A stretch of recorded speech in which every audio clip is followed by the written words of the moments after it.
UP में attendance को लेकर सरकार और टीचर अब आमने सामने हैं। दरअसल यूपी के प्राइमरी सरकारी स्कूलों में शिक्षकों के लिए अब ऑनलाइन अटेंडेंस जरूरी कर दी गई है। 8 जुलाई से अटेंडेंस की यह व्यवस्था लागू हो चुकी है। डिजिटल अटेंडेंस सिस्टम में अब टीचर्स को स्कूल आकर एक ऐप के जरिए अपनी हाजिरी लगानी होती है। शिक्षकों को स्कूल के अंदर अपनी तस्वीर ऐप पर पोस्ट करनी होगी। अटेंडेंस आने और जाने दोनों वक्त देनी होगी। सर्दियों और गर्मियों के लिए तय वक्त के अंदर अगर ये शिक्षक हाजिरी नहीं लगाएंगे तो उन्हें एब्सेंट मानकर उनकी सैलरी काट ली जाएगी। प्राइमरी स्कूलों के 6,09,000 टीचर्स पर यह व्यवस्था लागू हुई है।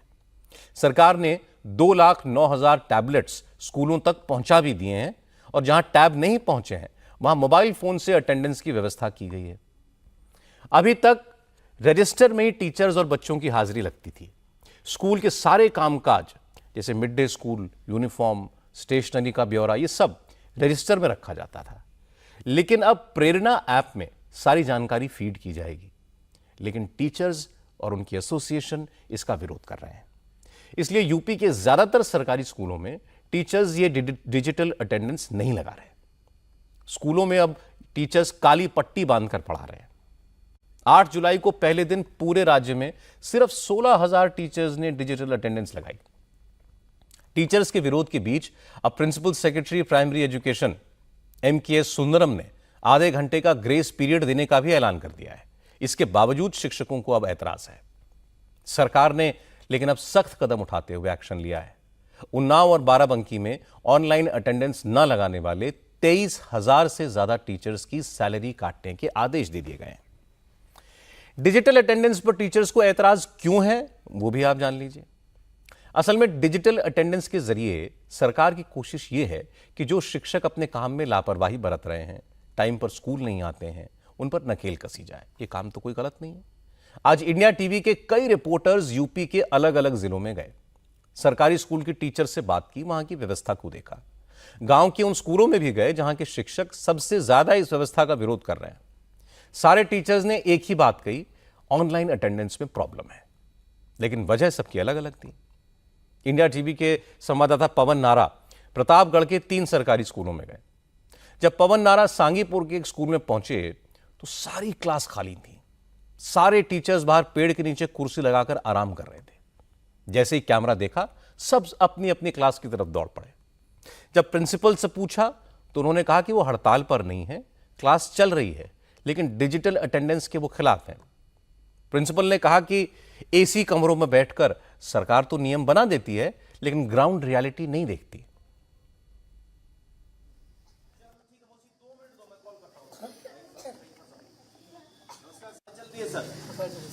किस बात पे? यहाँ टीचर्स की हड़ताल चल रही है। जब हम आए तो 1 2 3 4 5 6 7 8 टीचर यहीं बैठे हुए थे। प्रधानाध्यापक हमारे साथ हैं। सर, हड़ताल कब से चल रही है और क्यों चल रही है? हड़ताल 8 तारीख से चल रही है। हम लोग डिजिटलाइजेशन का विरोध कर रहे हैं। हमारी कुछ मांगे हैं। जब तक हमारी मांगे नहीं मानी जाएंगी हम मोबाइल से काम नहीं कर पाएंगे। आप तो बैठ के एसी में बना देते हैं, कानून नियम पास कर देते हैं। आप जमीन से आके जुड़े। हमारी मांगे हैं, हमें 14 सीएल दिया जाए, हमें हाफ लीव दे दी जाए।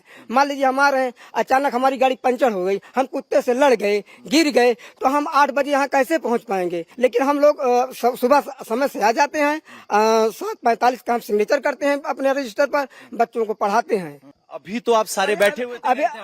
अभी तो खाना खाए सब बच्चे, और देखिए गैस सिलेंडर रखा है, बच्चे भी खाना खाए, तुरंत 10 मिनट बाद बच्चों खेल लो। इस स्कूल में सरकार की तरफ से टैबलेट पहुंच चुका है, लेकिन अब भी हाजिरी रजिस्टर पर ही लग रही है। स्कूल के हर टीचर ने कहा कि इमरजेंसी में कोई भी लेट हो सकता है, लेकिन जब अटेंडेंस रजिस्टर देखा गया तो हर टीचर वक्त पर स्कूल आया हुआ दिखा।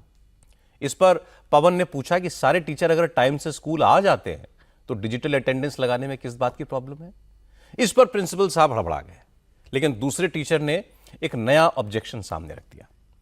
उन्होंने कहा कि अगर नेटवर्क नहीं आया तो स्कूल में आने के बावजूद एब्सेंट लग जाएगी। ये इस तरह का एक अटेंडेंस रजिस्टर होता है टीचर का। विनोद इनका नाम है। ये 7:50 पर आते हैं, 2 बजे चले जाते हैं। आशुतोष 7:50 पर आते हैं, 2 बजे चले जाते हैं। 7:50, 7:50, 7:45, 7:50, 7:45। मेरा सिर्फ तर्क ये है कि ये रजिस्टर बताता है कि टीचर 7:45 बजे आ जाता है, तो डिजिटल में दिक्कत क्या है? दिक्कत यही है, हमारी सारी मांगे डिजिटल में चोरी पकड़ी जाएगी। हाँ नहीं, हमारी मांगे जब तक नहीं पूरी होगी मैं डिजिटल नहीं करूंगा। एक सेकंड, जिस दिन मान लीजिए नेटवर्क नहीं रहा, उस दिन हमारी एब्सेंट लग जाएगी। उस दिन का क्या विकल्प है ये बता दीजिए आप। जरा आपको एक क्लास की स्थिति दिखा दे। बढ़िया कमरा बना हुआ है, बढ़िया टाइलिंग है, टाट पर बच्चे बैठे हुए हैं। The ant and the Dove की एक कहानी लिखी हुई है और इस कहानी को लिखा गया था 11/7 को। हाँ जी, हाँ जी। समस्या जैसे इतने दिन हो गया डेस्क बेंच नहीं है, बच्चे आज भी टाट पट्टी बैठते हैं।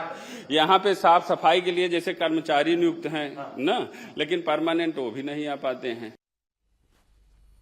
इंडिया टीवी के रिपोर्टर्स की टीम आज यूपी के 5 जिलों के 12 स्कूलों में गई। हर स्कूल में टीचर ने लीव सिस्टम में खामी की बात की। टीचर्स एसोसिएशन भी यही मांग उठा रहा है। हमारी संवाददाता रुचि कुमार बाराबंकी के 4 सरकारी स्कूलों में गई। इन स्कूलों में टीचर ब्लैक बैंड बांधकर पढ़ा रहे हैं। कई टीचर्स से बात की, सबने कहा नई सिस्टम में कमी है। ऐप ठीक से काम नहीं करता, नेटवर्क गायब रहता है, बिजली नहीं आने की वजह से टैब को चार्ज करने में दिक्कत है। ऐप से अटेंडेंस प्रैक्टिकल नहीं है, इसलिए सरकार पहले सारी कमियों को दूर करे और फिर इसे लागू करे। कई महिला टीचर्स ने कहा कि सरकारी शिक्षकों पर पहले से ही काम का बहुत बोझ है और अब यह तस्वीर खींचकर अटेंडेंस लगाने से उनका बोझ और बढ़ जाएगा। फिर वो पढ़ाई पर कैसे ध्यान दे पाएंगी? सभी टीचर्स टेक्निकल डिग्री नहीं लिए हुए हैं। बहुत सारी और दिक्कतें आती हैं, जैसे ऐप पर कार्य करना, कम लैपटॉप पर काम करना, तो वो एक टैबलेट लैपटॉप ही का एक छोटा रूप होता है।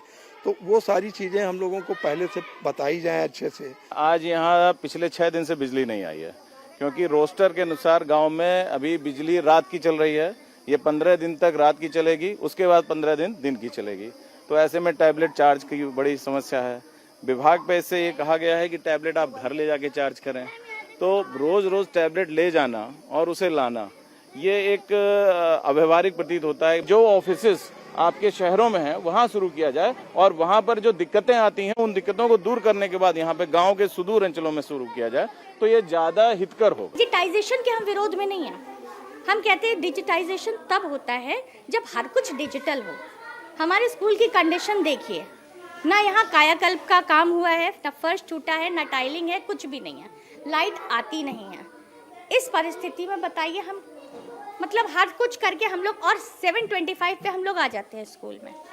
हम अपनी ड्यूटी पूरी कर रहे हैं, पूरे टाइम से कर रहे हैं, लेकिन एटलीस्ट कुछ तो। अब 2 लोगों का स्टाफ है, हम 3 टाइम फोटोग्राफ लेने खड़े होंगे। हम फोटोग्राफर नहीं है। आप आके चेक करिए, हर चीज़ ऑनलाइन के लिए क्यों आप लोग करते रहते हैं? हमको ऑनलाइन चीज़ें पसंद नहीं है। आप स्कूल में आके देखिए कि हम लोग पढ़ा रहे हैं कि नहीं पढ़ा रहे हैं। उसके लिए हमारी पूरी जवाबदेही है शिक्षा के लिए। हम ये मना नहीं कर रहे हैं, हम लोग आई स्कूल रहे हैं पढ़ाने के लिए, तो हम लोग आ रहे हैं। सरकार को यह व्यवस्था लागू क्यों करनी पड़ी, इसके पीछे बड़ी वजह है। अक्सर इस तरह की खबरें आती हैं कि सरकारी स्कूलों में बच्चों की पढ़ाई में टीचर्स लापरवाही बरतते हैं, टीचर्स देरी से आते हैं, क्लास में बच्चे पढ़ते नहीं। सरकारी स्कूलों की मॉनिटरिंग के लिए बेसिक शिक्षा अधिकारी तैनात हैं, लेकिन बेसिक शिक्षा अधिकारी के दायरे में कई स्कूल आते हैं। ऐसे में सारे स्कूलों की फिजिकल मॉनिटरिंग वेरिफिकेशन कर पाना संभव नहीं होता। इसलिए सरकार ने डिजिटल व्यवस्था लागू की। सरकारी स्कूलों में टीचर्स कैसे लापरवाही बरतते हैं, इसका एक एग्जाम्पल सामने आया संभल में। यहां के एक सरकारी स्कूल में डीएम साहब अचानक पहुंच गए और चौंकाने वाली जानकारी सामने आई। स्कूल के एक टीचर के मोबाइल की हिस्ट्री चेक की गई तो पता चला कि क्लास के टाइम में वो मोबाइल फोन में बिजी थे। टीचर ने 1 घंटे 17 मिनट तक कैंडी क्रश सागा गेम खेला, 28 मिनट फोन पर बात की, 17 मिनट तक फेसबुक इस्तेमाल किया। जिलाधिकारी ने इस आरोपी टीचर को अब सस्पेंड कर दिया है। अभी एक शिक्षक ने हमें दिखाया, हमने कहा आप अपनी डिजिटल वेलबींग दिखाओ। तो जब मोबाइल देखा तो वो शिक्षक 8 बजे विद्यालय में आए हैं, अभी 2 बजे का समय हुआ है और लगभग 2.5 घंटे कैंडी क्रश सागा देख चुके हैं, वो खेल चुके हैं कैंडी क्रश सागा। उसके अतिरिक्त लगभग 1 घंटा और वो मोबाइल पर थे। तो सोच के देखिए 8 से 2 के बीच कितने समय मोबाइल पे शिक्षक जो रहते हैं वो सही नहीं है। मोबाइल पर बैन नहीं लगाया जाएगा, मोबाइल आवश्यक है, लेकिन यदि इसका अपने व्यक्तिगत रूप से उपयोग करना है तो वो घर पे करें, विद्यालय में न करें। यूपी के जिन स्कूलों में हमारे संवाददाता गए, वहां के टीचर्स ने कहा कि वो तो टाइम पर आते हैं। हम भी ये मानते हैं कि ज्यादातर टीचर अपने काम को सीरियसली करते हैं, लेकिन ऐसे टीचर्स को नई व्यवस्था में भी कोई परेशानी नहीं होगी। लेकिन एक सच ये है कि सरकारी स्कूलों में टीचर्स की लापरवाही के, देर से आने के, बच्चों को ठीक से न पढ़ाने के कई मामले आते रहते हैं। संभल का एग्जाम्पल अभी आपने देखा ही। बच्चे देश का भविष्य हैं। सरकारी स्कूलों में ज्यादातर गरीब बच्चे पढ़ते हैं। उनके भविष्य के साथ ऐसे खिलवाड़ नहीं किया जा सकता। आपको याद होगा, यूपी में बड़े पैमाने पर फर्जी टीचर पढ़ा रहे थे। 2019 में मुख्यमंत्री योगी आदित्यनाथ ने इनकी इंक्वायरी के आदेश दिए थे। एसटीएफ ने अपनी जांच में यह पाया था कि एक ही वक्त में एक टीचर अलग अलग जिलों के सरकारी स्कूलों में नौकरी कर रहा था। उसके नाम पर कोई दूसरा पढ़ा रहा था। 1500 टीचर्स के खिलाफ कार्रवाई की गई थी। इसलिए 2021 में योगी सरकार ने यह प्रेरणा ऐप लॉन्च किया। अब डिजिटल हाजिरी के बाद यह तय हो जाएगा कि जिस टीचर को नौकरी मिली है उसे ही पढ़ाना होगा, उसे वक्त पर स्कूल जाना होगा। इससे बच्चों को बेहतर शिक्षा दी जा सकेगी।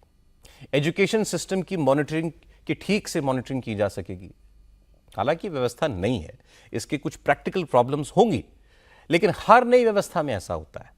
इसके साथ ही सरकार को भी शिक्षकों की जायज मांगों पर ध्यान देना चाहिए ताकि वो अपने काम को बेहतर तरीके से अंजाम दे सकें।